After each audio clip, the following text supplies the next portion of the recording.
तकनीक से लेकर तमाम चीजों की तस्करी को लेकर बदनाम चीन के माथे पर एक और कलंक लग गया है। जहां पूरी दुनिया मानव तस्करी पर चिंता जता रही है, तो वहीं चीन में लगातार मानव तस्करी बड़े पैमाने पर चल रही है और ये तस्करी हो रही है चीन के युवाओं का घर बसाने के लिए। दरअसल चीन की बढ़ती आबादी को देखते हुए जो फैसला चीन की तानाशाह सरकार ने लिया था, उसने वहां महिला और पुरुष के बीच गहरी खाई पैदा कर दी है और अब सबसे बड़ी दिक्कत सामने आ रही है शादी को लेकर। लेकिन यहीं से शुरू होता है महिलाओं की तस्करी का काम, जो चीन में बड़े पैमाने पर किया जा रहा है।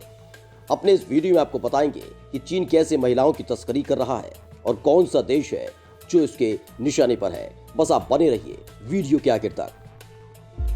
चीन में बढ़ी दुल्हनों की तस्करी, कंबोडिया से हो रही लड़कियों की खरीद।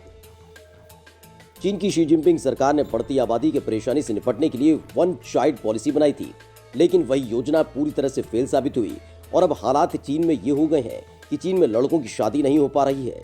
लेकिन इसके लिए चीन ने दुल्हनों की तस्करी करने का फैसला किया, जिसके बाद गरीब और आर्थिक तौर पर पिछड़े देशों से लगातार लड़कियों की तस्करी की जा रही है, जिसमें कंबोडिया और पाकिस्तान से लगातार लड़कियों को तस्करी कर चीन ले जाया जा रहा है और चीनी लड़कों से शादी कराई जा रही है।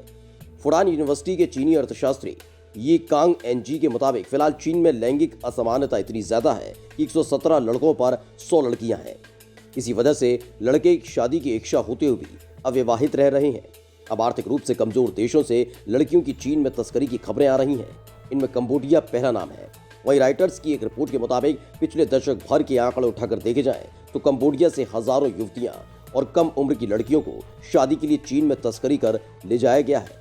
कंबोडिया से चीन भेजी जा रही युवतियों की उम्र वैसे तो औसतन 20 साल के आसपास है, लेकिन बहुत सी लड़कियां 14 साल की भी हैं। इन लड़कियों को दुल्हन बनाने और अच्छा खाना कपड़े के सपने दिखाए जाते हैं और फिर चीन भेज दिया जाता है। लेकिन कंबोडिया से चीन पहुंचते ही इनका जीवन और अस्थिर हो जाता है।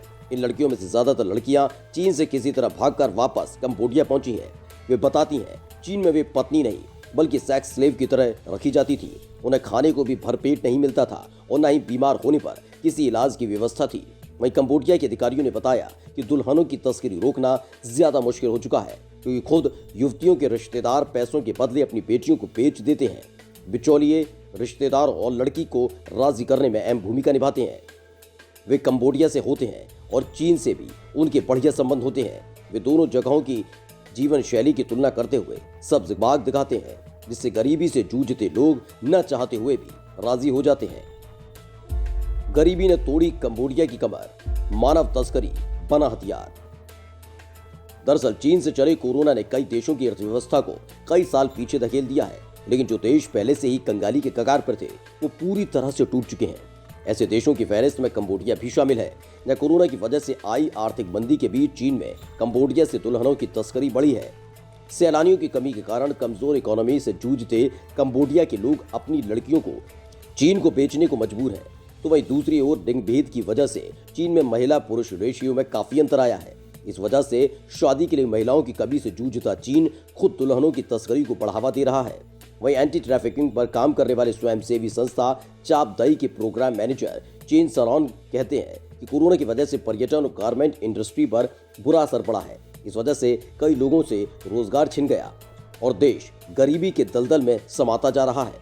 ऐसे में पहला असर लड़कियों के काम पर पड़ा।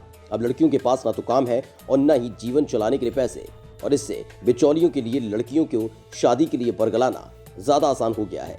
वहीं कंबोडिया से चीन तक मानव तस्करी अलग अलग रास्तों से होती है, ताकि सरकार या रेस्क्यू कर रही स्वयंसेवी संस्थाओं की पकड़ में गिरोह न आ सके।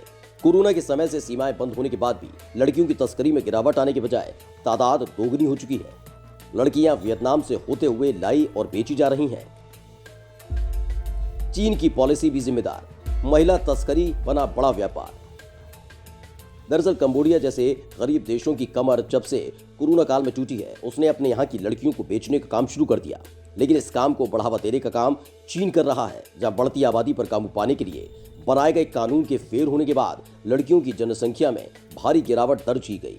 चीन में वन चाइल्ड पॉलिसी की वजह से आर्थिक विकास तो हुआ, लेकिन लड़के और लड़कियों के रेशियो में इसमें भारी फर्क पड़ा, क्योंकि पुरानी सोच वाले चीनी कपल ने लड़कों के जन्म को तवज्जो दी और इस वजह से चीन में आज लड़कियों का प्रतिशत लड़कों के मुकाबले काफी कम है। हालांकि इस पॉलिसी में साल 2016 में ढील दी गई थी, लेकिन तब तक असमानता आ चुकी थी। अब चीन में लड़कों की बड़ी आबादी शादी के लिए साथी न मिलने की समस्या से जूझ रही है, जिसके बाद गरीब देशों की मजबूरी का फायदा उठाया जा रहा है और फिर लड़कियों की तस्करी ने तेजी पकड़ ली है।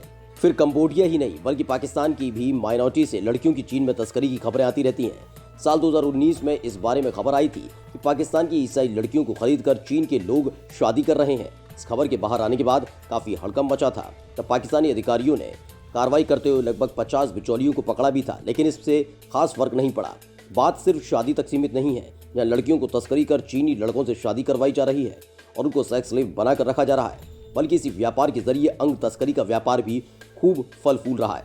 दरअसल कई लड़कियों के अंग निकालकर उन्हें इंटरनेशनल मार्केट में ब्लैक में बेचा जा रहा है।